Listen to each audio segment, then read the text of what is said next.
Cassette tapes. My dad died 3 months ago, and we only recently found out what he was leaving behind for us to inherit. My mother got the house, as was fair, she had cats to care for.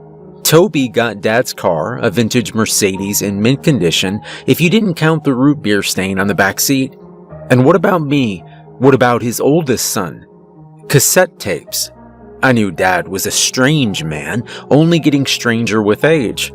He wasn't that old when he died, just 52 when Mom found him dead as a doornail in the backyard. But when I'm left with the inheritance of over a dozen boxes of useless tapes, I begin to think he must have just went senile early. For as long as I could remember, he'd been collecting them. Cassette tapes of every make and model stuffed into shoe boxes and labeled from A to Z. They just aren't any old tapes, Matthew. These tapes are special. He'd always told me when I asked. But why are they special? I never got a straight answer from him. Just a cryptic smile or wink, and I'll tell you when you're older. He would never play the tapes for us. Whenever we'd ask, he'd get this serious look on his face. The expression looked so out of place on him. He was usually so jovial, a party kind of man, a joking kind of man. I got older, and he never told me. He never got the chance to, I suppose, so here I am, stuck with a seemingly endless supply of cassette tapes. They're categorized in his ledgers, titled as incidents, labeled with various numbers, and given a nickname. It always struck me that they were labeled as a set, even with dozens of different brands coming from dozens of different places. It was baffling to me how Dad could go to any thrift store or Salvation Army and sift through the shelves of tapes and find exactly what he was looking for. He'd only find one or two if he was lucky, which he'd slip into the pocket of his old bomber jacket before offering to buy me ice cream in exchange for joining him on his hunts. The boxes are stacked in my office, about 14 of them in total, all full of the tapes. Dad's cassette player sits on my desk next to the pile of ledgers, battered and scratched in places. A strip of yellowing masking tape with his name written on it pasted to the side. I pull my chair out from the desk and sit down in it heavily, letting out a long sigh. I take off my glasses and set them on the table, pinching and massaging the bridge of my nose. My headache has only gotten worse since this morning. Where am I supposed to put the boxes? I don't have any use for them, but I can't bring myself to toss them, not when I know they meant so much to my dad. My housemates have been understanding enough, giving me the space I need to process my father's death, but I can't exactly ask them to let me use the limited storage space we have to stow 14 boxes of junk. I lean back in my chair, leaning my head against my hand. I regard the stack of boxes like I'm trying to win a staring contest. Why tapes? Couldn't he have collected something more useful, like vintage toys or antique books? Something interesting, a conversation starter that didn't involve me explaining my father's unique kind of crazy that led him to spend most of his disposable income on tapes. After a long, quiet moment of giving the stack of boxes my best rendition of the Kubrick stare, I finally stand up, picking out box A. I set it down on the desk and remove the lid. They're just how I remember them, neatly packed in the cardboard box, in 2 rows going down the box lengthways. They fit snugly, without any space to shift or rattle about. I run my fingers down the row of tapes, making that pleasing zipping noise of nail against plastic. I pull out a random one and flip it over. Incident number 038, Box A, Aurora Borealis, 1968. I sit back down and shift to face my desk. I fidget with the tape in one hand, taping my thumb against the side of it as I crack open Ledger A. It's cataloged on the second page, Aurora Borealis, 1968, Confession of Sam Ketterman. Transcript from page 40 to 42. I flip through, finding the page quickly, then turning my attention to the cassette player. The lid of it pops open, and I insert the tape with a soft click, watching the player whir to life with a sizzling crackle. Is it on? Okay. The man's voice is hoarse and tired. My name is Sam Ketterman. I was told to, record this tape by Dr. Leth, my therapist, as a way to process my trauma. There's a long pause, the sound of shuffling papers. This tape is in regards to the incident that occurred during my hiking trip in Alaska in 1968. He clears his throat. Phil and I, were hiking near Fairbanks. It was a clear few days out in the woods, snow coating the ground, and our bags heavy on our backs. It was just going to be a 2-day camping trip to hike out to where the light pollution wasn't so bad and we could see the stars and the lights. I was a little younger than Phil. I was in my early 20s then. Phil was in his 30s. He was more experienced with the trails than I was, so he took the lead, helping us get up the foothills surrounding Mount Hayes. That first day, well, it passed without incident, but then I started getting the feeling we were being watched. When we were trekking that first day, it got so quiet. Just the sound of wind in the trees and the crunch of snow under our boots. When I brought it up with him, he said it was just in my head, but I didn't buy it. There was just something wrong to me.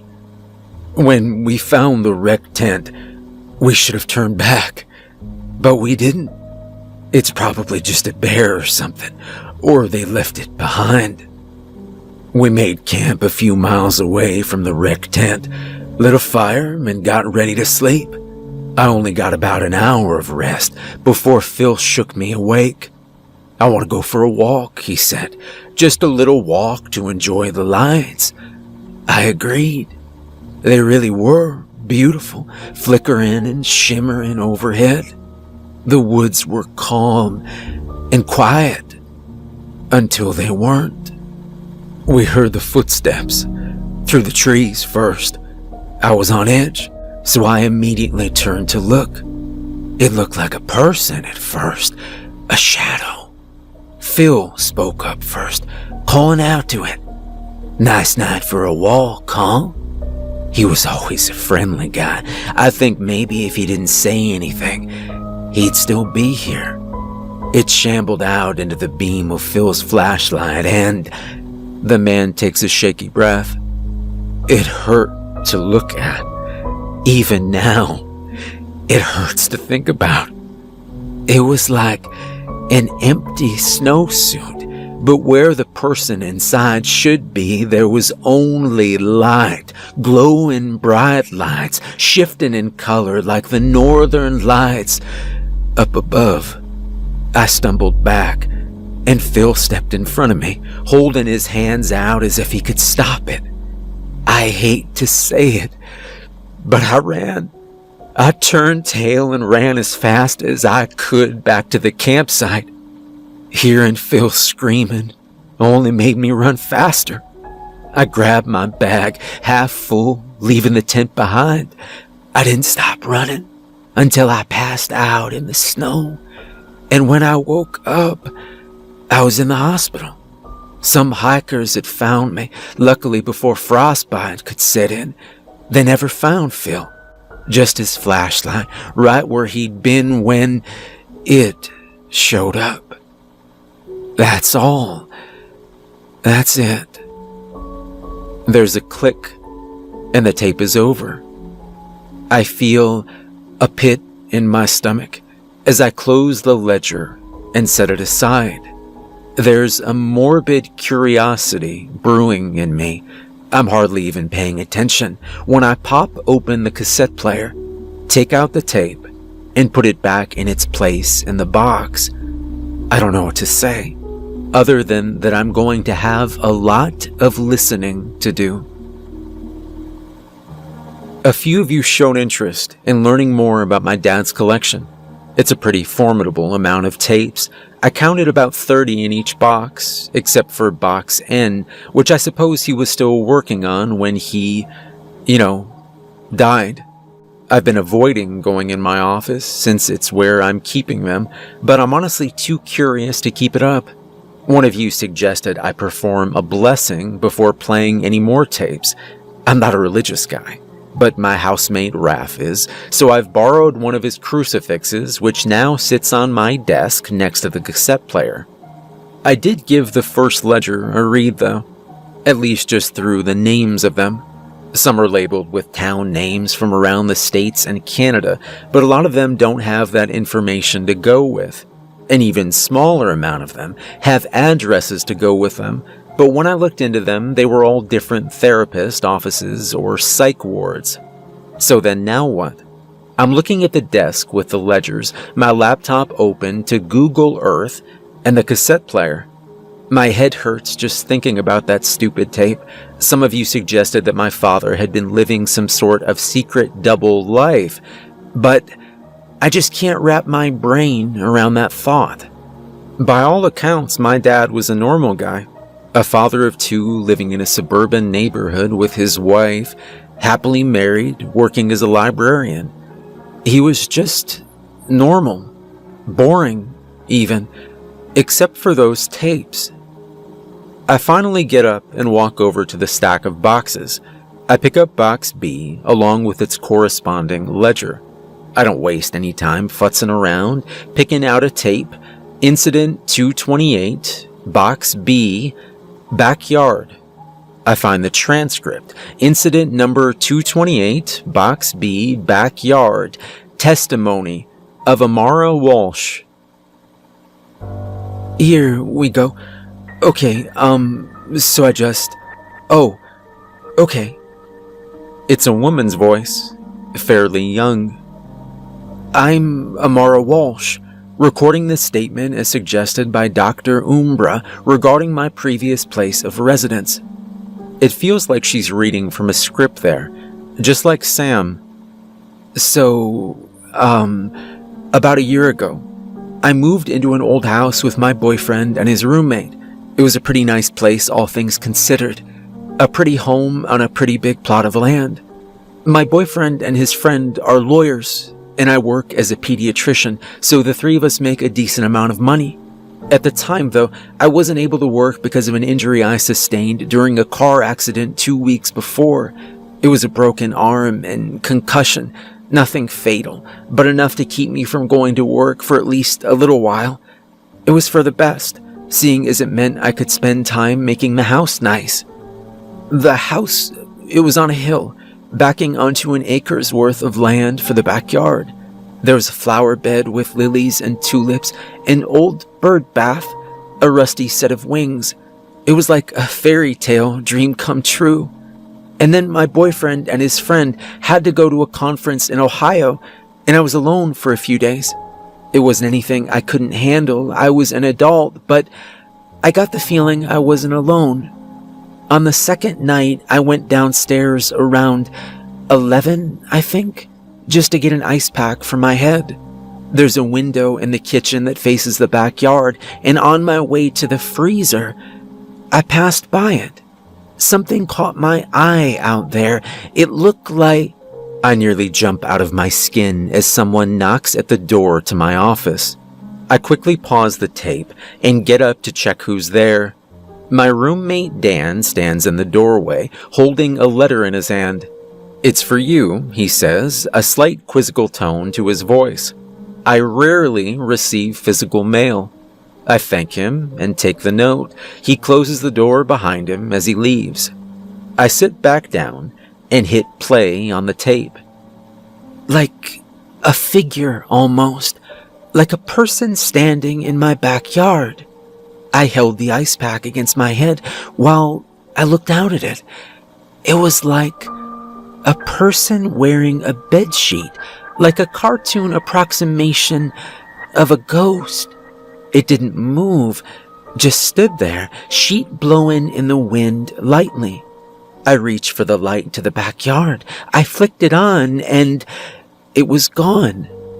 It must have been my imagination, just my nerves about being alone in the house. I decided to just forget about it and take my ice pack back to my room. I flicked off the light. I started walking back towards the stairs, and then I heard it. A tapping noise. When I turned, it was... Her voice falters for a moment. It was standing at my back door, its arms lifted up from under the sheet. It makes me sick just thinking about it, but it looked like someone had peeled the skin off of their arms as if it were an orange, but it wasn't fresh. The muscles were rotting, turned gray and blackened at the fingertips, all smudged with dirt, like it had just crawled out of its grave. I screamed. I didn't know what else to do, but my closest neighbor would be too far away to hear me. It just kept tapping. Not even aggressive, just tapping. I started to hear it breathing, too labored and desperate, like its throat was too tight to drag in enough air to keep it alive. I yelled at it, asking what it wanted, why it was there, but it just stood there. I couldn't take my eyes off it. I don't know how long I was standing there, staring at it. It felt like hours. Finally, I worked up the courage to step forward, and I turned on the back light, and it was gone. It didn't give me any relief. I knew if I turned off the light, it might... She lets out a choke noise. I don't want to think about it. I went back upstairs, leaving the light on. I couldn't sleep that night. I didn't even think about telling my boyfriend. I knew he'd just call me crazy. We stayed in that house for 2 years, and every time I was there alone at night, I could hear it tapping. I'm not crazy, doctor. The tape clicks off. The pit in my stomach is back, and my head hurts, but the only thing I can think of is why. Why were these important enough for my father to pass them down to me? Why did he collect them? And why do I feel like there's eyes on me right now? Every time I come into my office, I feel it, like the tapes themselves are staring at me. I feel as though the answer to why my father kept these things is just out of reach. Like if I could only remember, everything would be made clear. I take the cassette out of the player and put it back in the box, setting it back with the rest of them. I close the ledger as well, and then I look at the letter. It's a white envelope with an address and name written on the back. XXX Birchwell Street, from Mr. Pleasant, head of the PSO Trauma Initiative. It sounds familiar, but the pit in my stomach only grows. I open my desk drawer and put the letter inside. I don't think I can handle reading it yet. If any of you know what that initiative is, I hope you'll let me know. I've been having trouble sleeping now. It's not surprising. Listening to people's trauma has always been tough for me, especially whatever kind of crazy shit is going on with those tapes. But it's less about not being able to sleep. Sure, it takes some tossing and turning. It's more about staying asleep. I keep having nightmares. One's bad enough to wake me up in a cold sweat, but when I wake up, I can't remember what happened in them. All I know is that my hands are shaking, and it feels like I didn't get any sleep at all. I suppose you could tell I was losing sleep, seeing as I made a mistake in my last post when I was transcribing the incident. I didn't catch it. I was half falling asleep, writing everything down. But that's not relevant, I don't think. I don't want to believe that the last thing I have of my father is somehow doing this to me. Some of you thought that maybe knowing my father's cause of death would help me solve whatever's going on. I figured maybe I could elaborate a little for you. My mother told my brother and I about it a month ago after she'd recovered from the whole shock. She said it was at 6:32 in the evening. They just finished eating dinner, and my dad had gone out to the garden to walk around. He liked to do that when he was alive, just pace around the backyard, so it wasn't strange to her. When he didn't come in after an hour and a half, my mom got worried and went to check on him. He was laying on the ground, face down, bleeding from the nose. His eyes had already gone cloudy, almost white, and there was a shock of hair turned white on his head, one that wasn't there before. His hands were covered in mud. She begged the coroner to do an examination on him, but my mom still refuses to tell us what was wrong with him. Something was wrong with his brain, she said, maybe a tumor or a hemorrhage. But I called her up to ask, and no matter what I said, I got nothing from her. I can't blame her. It still hurts. I'll try reaching out to the coroner. I looked more into that PSO thing. I found postings about it in a few old internet forums and one or two on Reddit. Most forums were people expressing confusion about some peculiar advertisements they'd seen posted on bulletin boards in hospitals and university, posted on telephone poles, and sent with flyers in the mail. They were all described in similar ways. A picture of a silhouetted person laying back on Chase Lounge, titled in block letters, with the question, "Something keeping you awake at night?"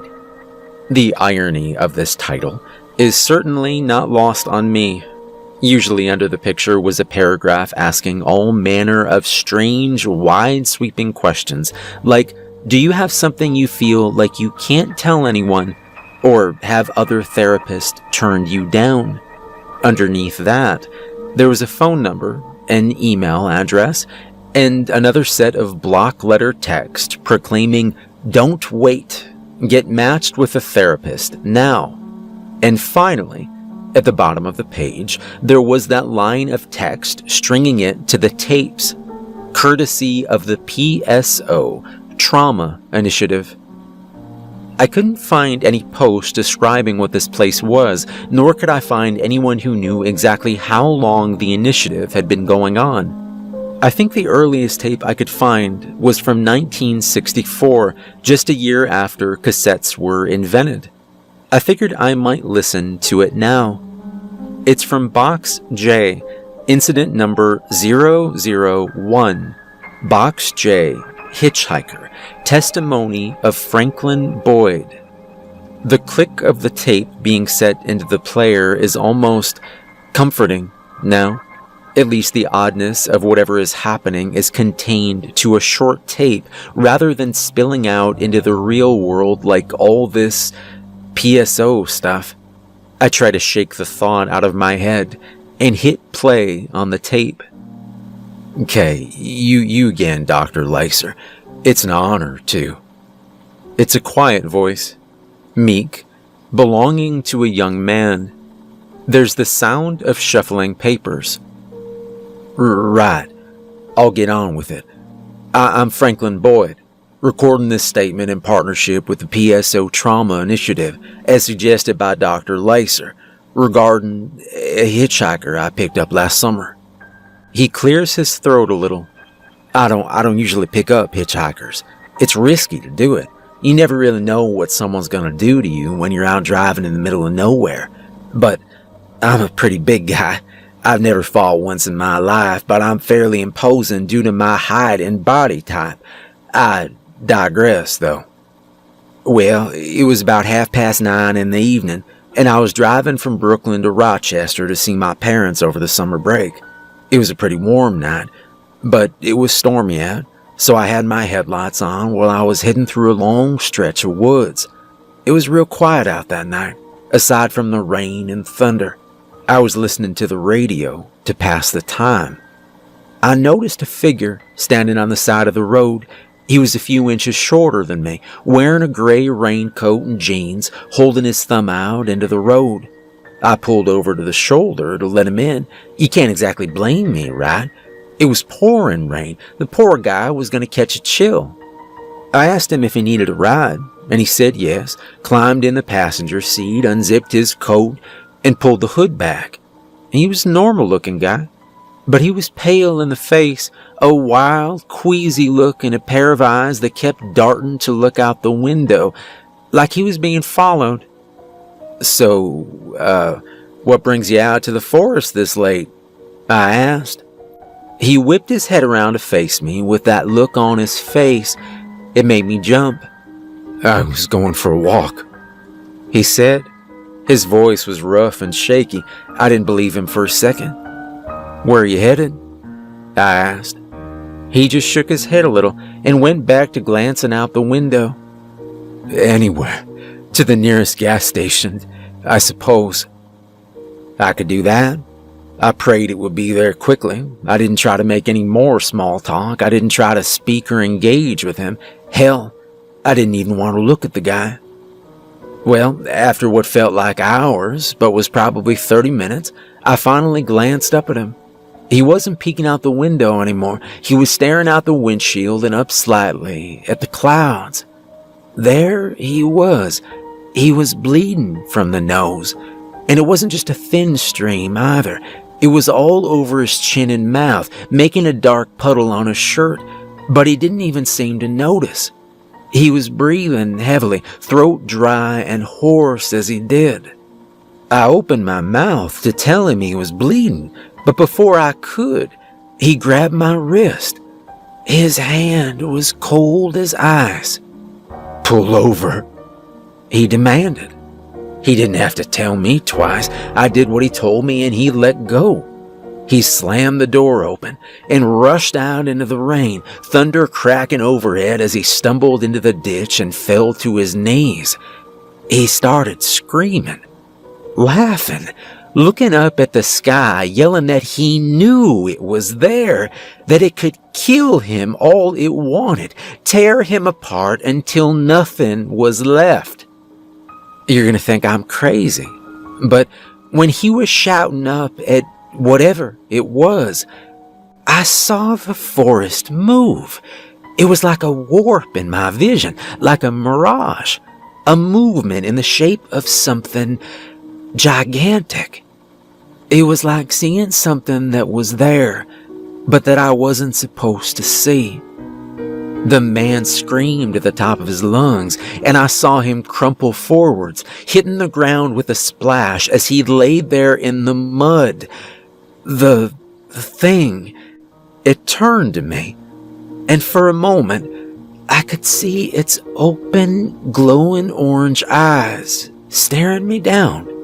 I closed the car door and hit the gas as hard as I could, and I didn't dare look back. I still think about that guy sometimes. He left a bloodstain on my passenger seat. Just a drop. But sometimes it feels like he's still sitting there. The tape clicks off, and once again, I'm sitting in a silent room. My head hurts again, and my hands shake as I take the tape out of the player. I feel sick to my stomach when I put the tape back into the box. I clench my hands a little before opening the drawer and pulling out the letter. I reach over to my cup of pencils and take out the letter opener. The paper slices open easily, and I unfold the piece of paper inside. It reads as follows. Mr. Bradshaw, I would like to express my deepest condolences regarding your father's death. Deaths in the family are difficult to overcome, so I thought I might reach out to you on behalf of the PSO Trauma Initiative. However, there is a pressing matter I would like to discuss with you. Your father was in possession of some missing property of ours. As we understand it, he was making a collection of some very pertinent documents that are strictly confidential to those working at the initiative. We would like them back, Mr. Bradshaw. You're a smart man, so you can likely understand that keeping these would be detrimental to your health. Please respond to this letter as soon as possible to negotiate a drop-off point for these tapes and perhaps schedule a session with one of our psychiatrists. I will offer for you to have this session pro bono as a token of my appreciation of your cooperation. Regards, Mr. Pleasant. I fold the paper back up and set it back in the drawer. I eye the stack of boxes, feeling them stare back at me. Was that a threat? If they're confidential, what if I'd listened to them? I don't know what to make of all this. I only know I'm not going to be giving those tapes back. I think I've only scratched the surface. If any of you can make heads or tails of this, I'd appreciate your help. My sleep hasn't exactly been improving since I opened that letter. If anything, it's only made things more complicated. Every time I try to get any rest, that stupid letter pops into my mind, that thinly veiled threat, all over some weird tapes. I tried to keep my mind off it for a day or so, spent some time with my friends, and stayed out of my office. It brought me some relief for a little while.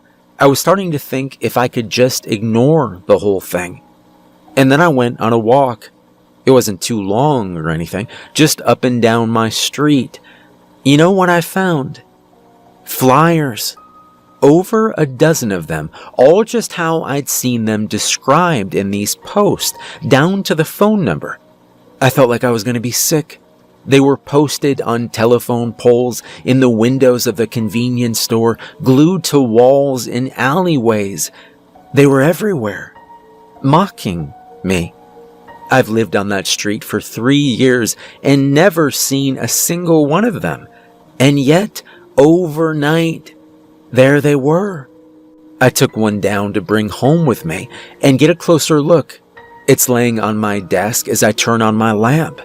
When I unfold the flyer and smooth it out, it feels as though the tapes are looking at it over my shoulder. The paragraph is different from the ones I saw online. Are you losing sleep? Do you feel like you can't tell anyone what's happened to you? Does your heart feel full of cold lead? Do you know what you've done? Do you regret ever accepting that gift? Do you feel them looking at you while you sleep? Do you remember what they looked like in your dreams? Can you see them? Can you hear them? Are you listening? Are you listening to them? Do you wish you could just forget? Don't wait. Get matched with a therapist now. I know why they left them there for me. I know what they want. I know they meant to scare me, to intimidate me into giving them back. But my fear is crushed down by my anger. They're taunting me. It feels like they're laughing at me. I listened to what you all said. I bought enough cassettes to copy them all over, different kinds from different eras, just to get the variety of them right. Spent a small fortune on them. After reading that stupid flyer, I know what I have to do. It takes a long time to do it. I've spent hours doing it, putting the tapes into a cassette deck I found at Goodwill, then the blank tape, copying it, and then writing down each of their titles. Some of you said I should keep the copies, but I'm too sentimental to do that. As strange as my father was, I loved him. He was a good dad. I can't just give the originals up, knowing my dad wanted me to have them. I moved the originals to the cassette racks my dad left me to store them in. Up until a few days ago, I was planning on just leaving the tapes in their boxes, hiding them in the attic or basement. They deserve better than that. While I'm putting them away, my mind wanders back to thoughts of my dad. I remember when I was younger, I spent a lot of time with him. I always got along better with him than my mom. We were both a couple of Poindexters. We could spend hours just sitting in silence near each other, doing our own thing. Usually I would read, and he'd be writing in his ledgers. I remember one day, when I was around 9, my mother had taken Toby out to a movie that I didn't want to see, so I was staying home with my dad. I was reading an old comic book that my dad had gotten me, and he was writing in his ledger when the landline started ringing. I hardly even looked up when he went downstairs to answer it. I only really started paying attention when he started shouting. I walked down the stairs, still holding my comic in my hands as I peeked around the corner into the kitchen. He was holding the receiver up to his ear, listening to someone talking on the other end. After a long moment of quiet speaking from the other end, his hand began to shake. He balled it into a fist and slammed it on the counter, making me jump. "I swear to God, James, you stay the hell away from me and my family. Don't bring my goddamn kids into this." Whoever was on the other side, James, I guess, he laughed at that. My dad's shoulders stayed tense when he talked. "You're a damn monster. You should have left when I did. Now look what's happening to you." His voice was cold and full of anger. He slammed the phone down onto the receiver and turned. When he saw me, he was startled. He asked me how much I'd heard. I lied to him. I told him I'd only been there for a few moments. He said he was sorry for yelling. I remember lying awake in bed that night. We lived in a forested area on the outskirts of town, so I'd go to bed to the sound of wind in the pines and owl calls. That night, I didn't hear any birds. If I focused hard enough, I could faintly hear the sound of whistling. Not like bird song, but like a person whistling. I didn't look out my window, but it felt like something was waiting for me to see it. I called the coroner yesterday. After another sleepless night, I dialed him up, hoping to get a little closure. When I told him who I was, Dr. Peterson's tone changed on a dime, a note of reservation in his voice like he knew it was coming. He asked me if I was sure I wanted to know. Part of me wishes I didn't say yes. He said he'd never seen anything like it before. When he'd done an autopsy on my father, outwardly, there were no wounds, no bruises, no punctures or bullet holes anywhere. In his stomach, there was his dinner, only partially digested. No poison, no alcohol, no drugs. It wasn't a heart attack. It wasn't a tumor or a stroke. His eyes were completely shot, like something had blinded him. But the thing that really caused his death, supposedly, was in his head. When they opened it up, what greeted them was a pool of fleshy pinkish sludge that was once my father's brain. Like someone had taken it out and put it through a blender before pouring it back in.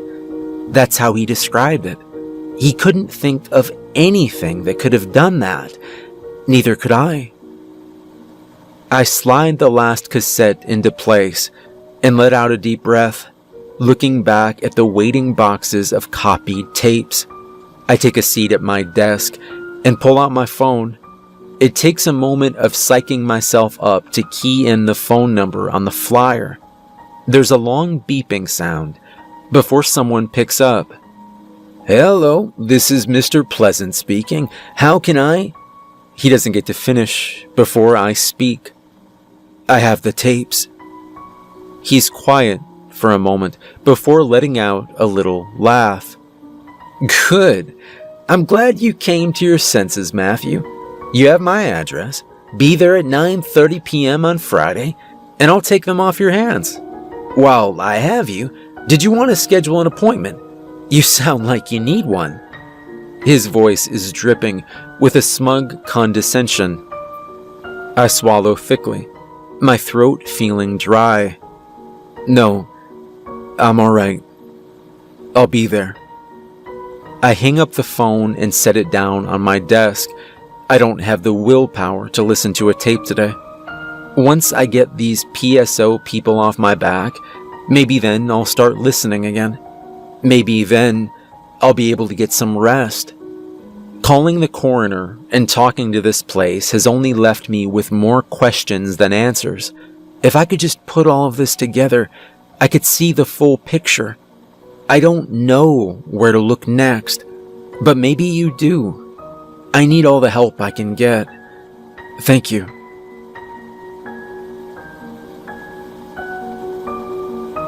I'm sorry for leaving you all hanging for so long. I should get you up to date on what's happened in the days I've been missing. He wasn't lying. The building was just where he'd said it was, a tall office building on the 7th floor, past cubicles of people hunched over their desk, talking soothingly into their phones. In the office, with a brass nameplate on the door, he was there. He stood, looking out the window like he owned the city below, with his hands folded behind his back. "Good evening, Mr. Bradshaw. Why don't you take a seat?" he said, without even turning to look at me. I did what I was told, finding no comfort in the blocky, unyielding armchairs that his office had to offer. He turned away from the window after a moment, taking a seat behind his desk and steepling his fingers. He was maybe in his mid-50s. There was something wrong about him. His smile lines a little too deep, hands too spindly, his teeth a little too white in his mouth as he grinned welcomingly at me. It was less like a greeting and more like a threat. I cleared my throat to speak, but as I did, he cut me off. "I'm so glad you had a change of heart. You really did the right thing by handing those over," he said. "I'm glad to give them back," I replied, reaching into my pocket. I could feel the weight of the tape recorder in there, felt reassured by the click of the record button. I was curious about them. I didn't get the chance to listen to them when I was a kid. I just wanted to ask why they're so important. Mr. Pleasant smiled broadly, even wider than he already was. It made my skin crawl. I thought you might ask that. They're recordings of our patients' therapy sessions. Very personal. You know how it is. Client confidentiality and all that. Do you mind if I ask why you record them then? He was quiet for a moment, smile deteriorating ever so slightly. Then he chuckled softly, sardonic and charismatic, in a way that made me want to hit him. "You're a very curious man, aren't you, Mr. Bradshaw?" he said, reaching across his desk and adjusting his stapler. "It's just part of our special kind of therapy. We find it's easier for patients to forget their trauma through recording these tapes. In the past, our patients have found them very useful for processing their issues. In fact, I know I asked you before, but perhaps you'd like to book a session for yourself." When he said it, my stomach dropped. I could feel sweat beading on the back of my neck. I opened my mouth to reply, but before I could, he cut me off again. "It really is a shame what happened to your father. All that work for a futile goal. It really is disappointing, isn't it, Matthew?" He didn't give me the space to respond, continuing as he got up from behind his desk and walked around towards me. "It's difficult to put myself in your shoes, losing your father so abruptly and with such a strange cause of death. You must be holding that weight with you, Matthew." I felt myself nodding before his words even registered. I shook my head, feeling stinging pain pushing in against my temples. "It's all right, Matthew. You're probably very stressed. Maybe it would help to let your emotions out. I can get Dr. Ilio to come right away if you need." I got up to my feet quickly. I didn't even notice how close he'd gotten until he was resting his hand on my shoulder. When I looked at him, I could feel my ears start to ring. He had that smile on his face, wide and white, and too many teeth. I felt sick, like having him so close was hurting me. "You're bleeding, Matthew." His mouth didn't move, lips drawn tight over rows of snowy white teeth, too defined, too perfect, too straight, too perfect. I heaved weakly, managing to tear my eyes off him and down to my shirt, blood staining the fabric and dripping over my lips and chin from my nose. I stumbled backwards, shoving his hand off my shoulder and holding my head. The ringing stopped. His face was normal again. I swallowed thickly, staring at him. My throat felt like sandpaper. "I need to go." His smile waned again, but he nodded, eyes narrowing ever so slightly. "I understand. Here." He reached behind him and picked out a small calling card, presenting it to me. "We should keep in touch. Any family of Julian is a friend of mine." I took the card. When I walked out of the office, holding a hand up to my bleeding nose, the room of cubicles was silent, all sitting facing the wall in front of their desks, holding their phones up to their ears, but not speaking a word. I ran. I took the stairs, not wanting to wait for an elevator, rushing down the steps through the foyer where I'd left the boxes of copies with a receptionist, and out the door. That was about as much as my stomach could handle, so it seemed. I threw up in the nearest bush as soon as I got out of the door. I'm not ashamed to say that doing it gave me some sense of retribution. My car wasn't parked too far away. I was thankful for that. Climbing into the driver's seat, buckling the belt, and hitting the gas. I drove until I was far away from that place, until I was out on the outskirts of town, pulled over onto the shoulder of the road, and I broke. I curled in on myself, leaning my forehead against the steering wheel, breathing shallowly as my heart tried to climb its way out of my chest. It felt like being squeezed into a shoebox, like the world was too close around me, pressing the breath out of my lungs and making me panic. I've had panic attacks before, more frequently in the months since my father's death, but there were none like this. They never made my skin crawl and my stomach churn as badly as this, never made my ears ring so loud I couldn't hear the cars passing by. This couldn't be happening. This whole conspiracy, this whole delusional initiative, it couldn't be real. But it was. It was, and I jumped in head first without noticing how murky the water was. It took me a long time to calm down. I stayed like that, curled up in the car for almost half an hour.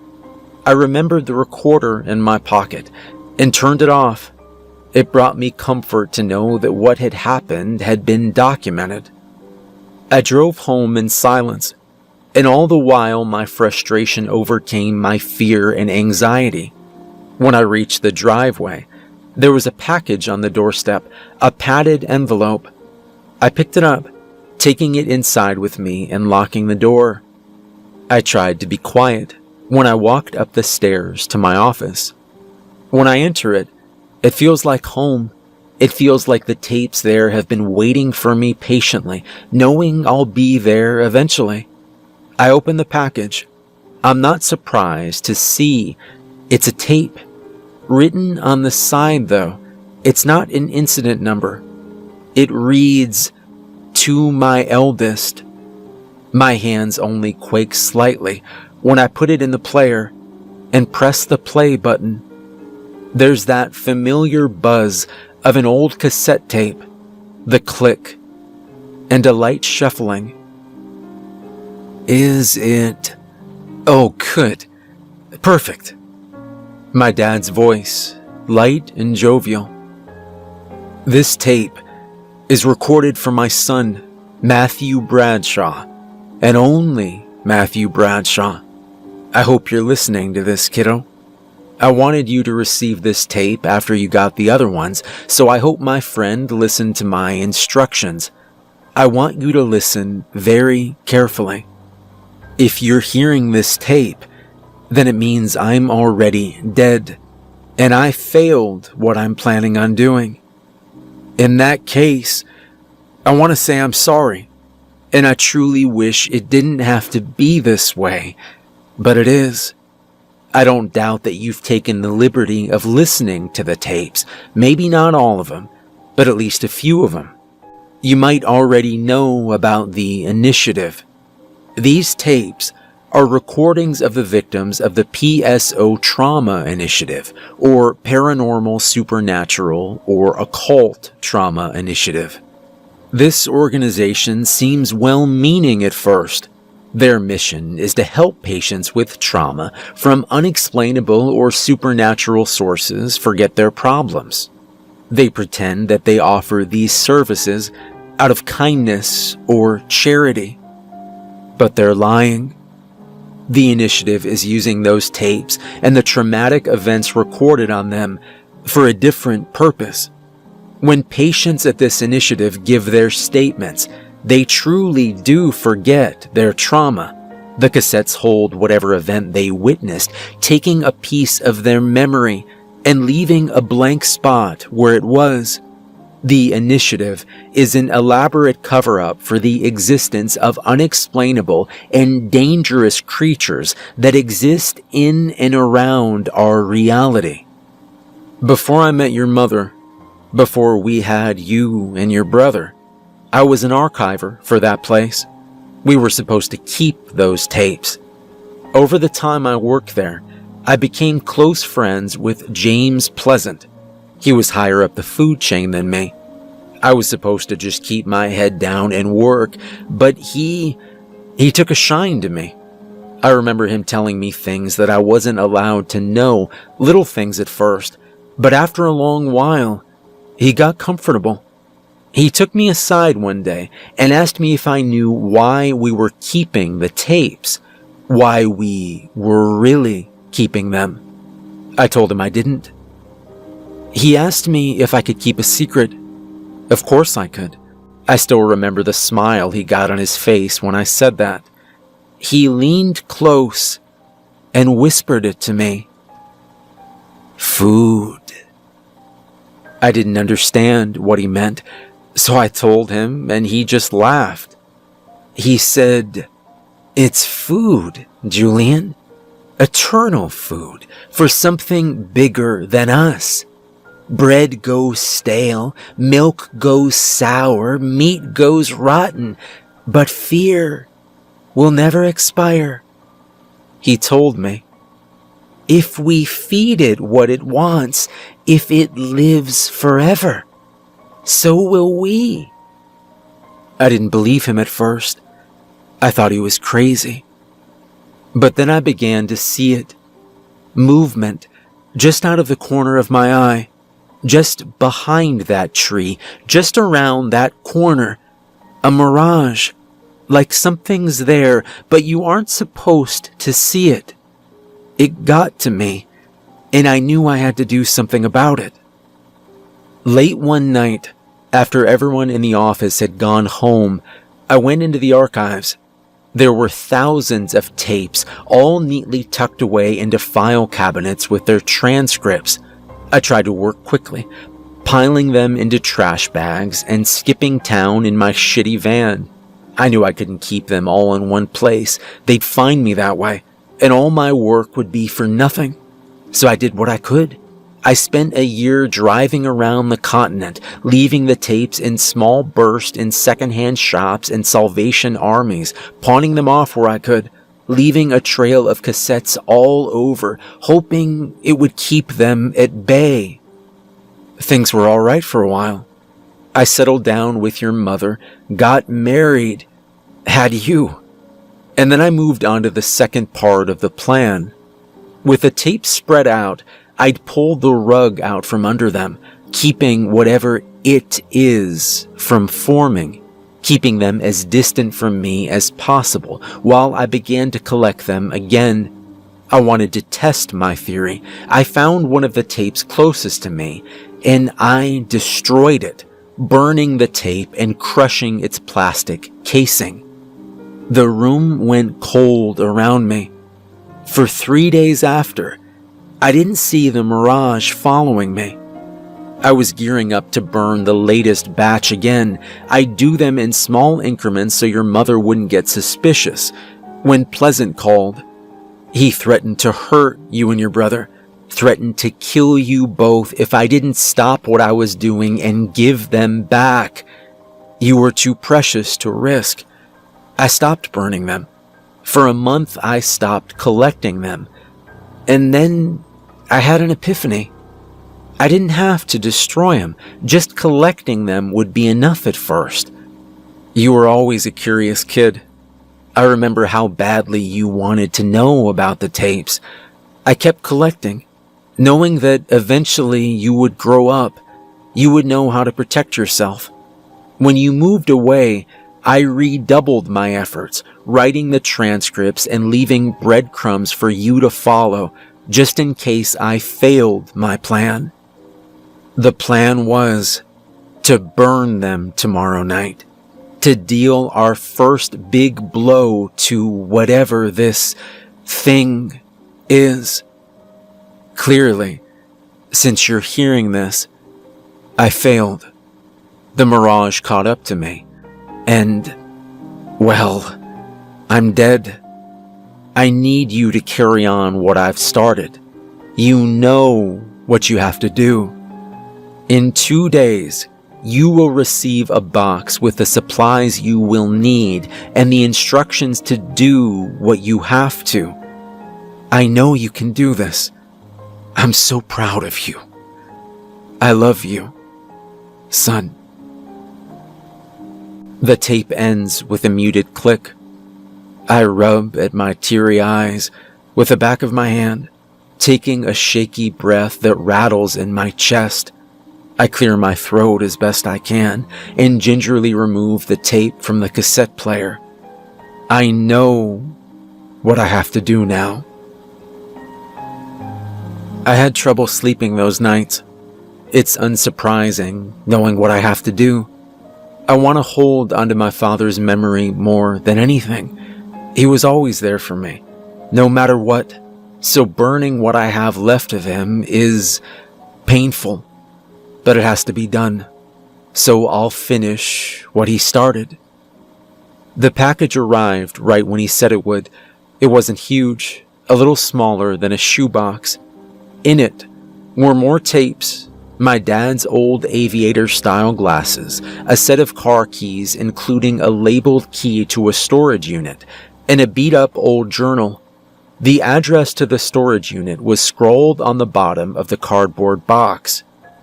I loaded the tapes into the back of my car in boxes and followed the address of the storage unit to find what my father had left me.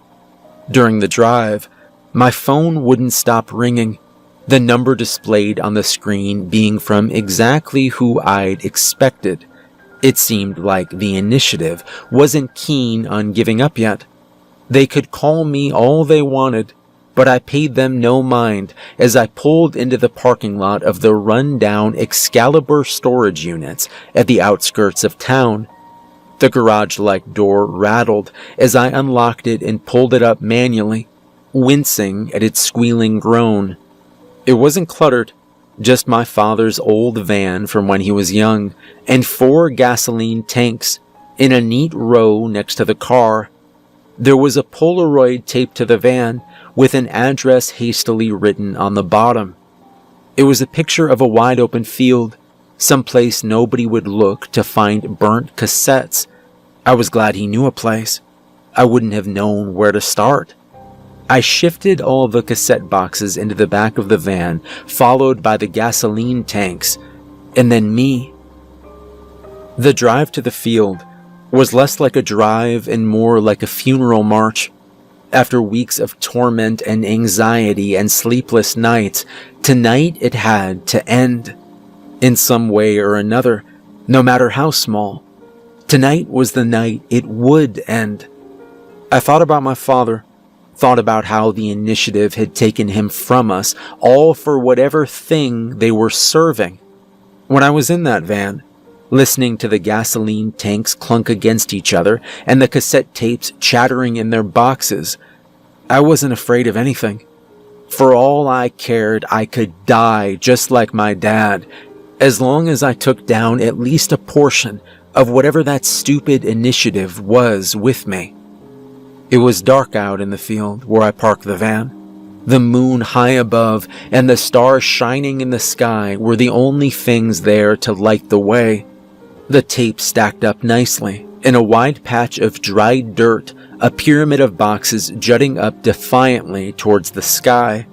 The tank was heavy in my hands when I poured the gasoline onto the pile.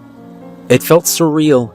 I found myself laughing deliriously when I looked at the stack before me. I was staring it down again, just as I'd done in my office, this time with no curiosity or fear or dread. This time with a knowing, superlative hatred that churned in my stomach and made me grit my teeth. I found a lighter in the glove box of my father's van right next to his gun that I held tightly in my hand with assured victory within sight, and I don't think you want to do that, Matthew. My hair had already stood up on end before he even spoke. I didn't turn to look at him. I didn't have to. Far away across the field, his master was there. There in a way I didn't see but felt, like the drop of your stomach before the plunge of a roller coaster, but 1,000,000 times worse. I think I do, I said. He walked toward me slowly, and I turned only slightly towards him. It's not the man I met in that room. He smiled wider than I'd ever seen anyone stretch their lips, teeth like piano keys, or like the tines of interlocking forts. He was taller than I remembered, stretched like taffy, with hands hanging limp at his sides. Just give them back, Matthew. You've come so far. Just give up, he hissed out, mouth not moving, but beady black eyes squinting at me with unfettered malice. My hands were shaking when I reached into the pocket of my coat, pulling out my father's revolver and pulling back the hammer.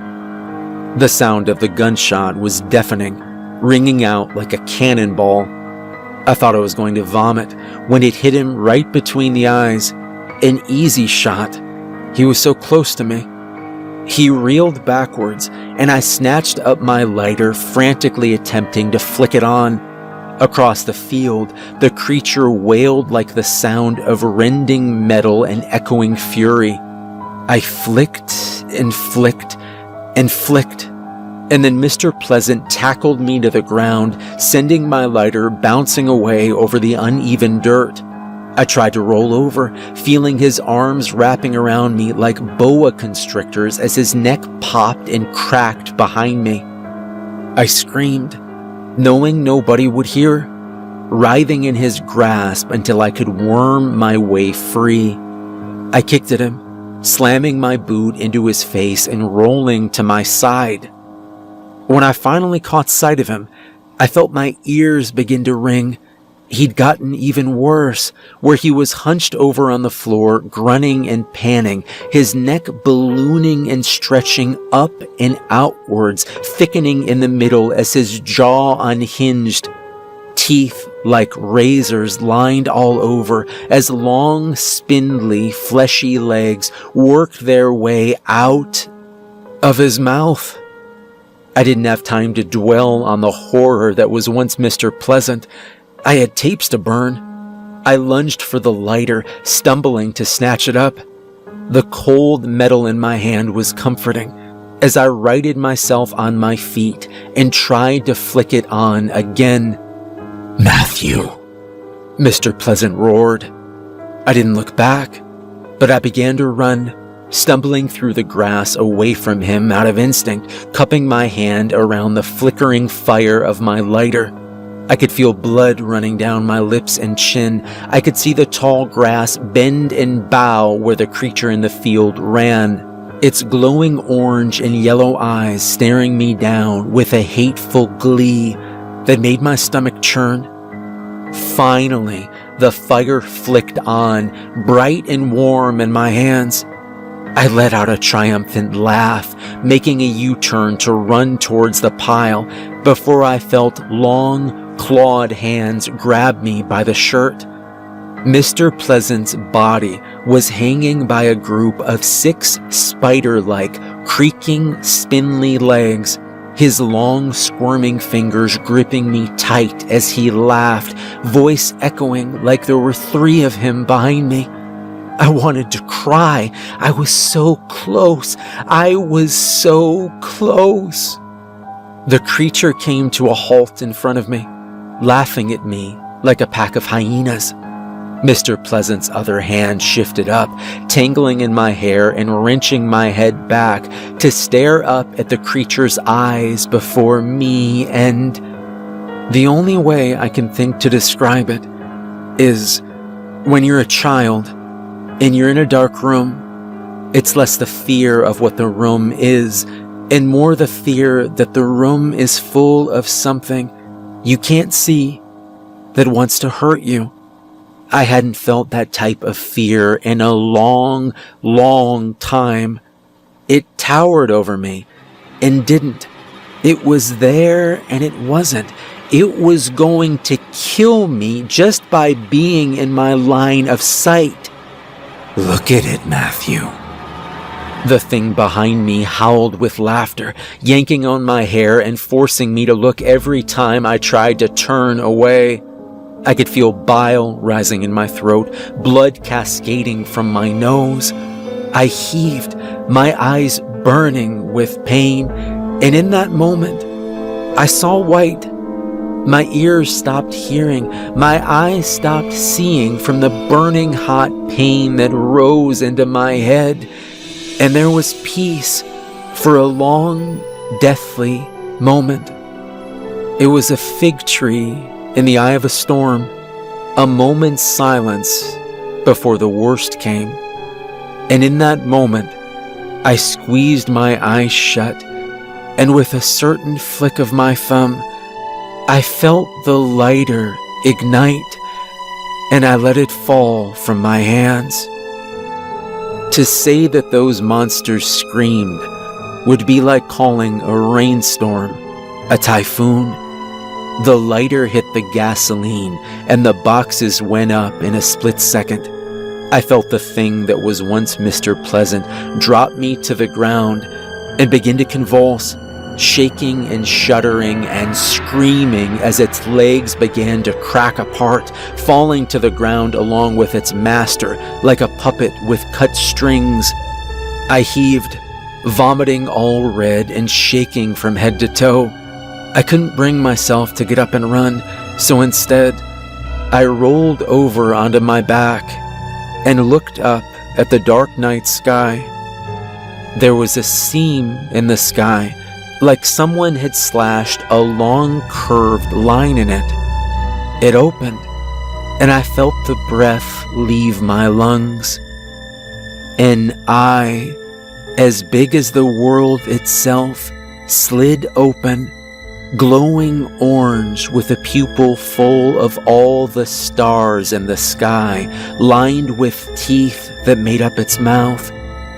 It shifted to look down at me, blinking once before letting out a long, bone-chilling, whistling tone.